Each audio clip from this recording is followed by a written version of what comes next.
good morning. Andi dito mga mayayaman taga Caloocan, magkakasama. O kaway-kaway mga mayayaman taga Caloocan. O dito naman, ayun yung mga mayayaman taga Caloocan.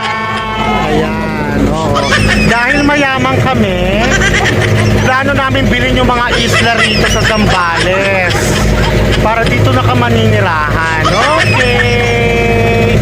Magwawaldas kami ng mga salapi kasi mayaman nga mga taga Caloocan. Charot! Okay, bye! Ano masasabi mo, Dok? Dito pala si Pepay. Si Pepay iniwan ng asawa. Ngayon naampunin na namin, dadalhin namin sa isla.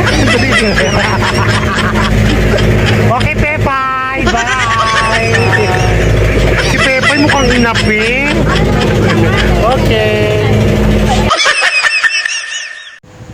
Matatanaw nyo yung 3 isla na yon. Yun yung planong bilhin namin, Charis. Actually, kaya naman din kami sumama papunta rito sa Zambales para mag-enjoy naman talaga. Hindi yung magpakabagot dun sa kabilang isla. Ang importante, mag-enjoy ka, diba?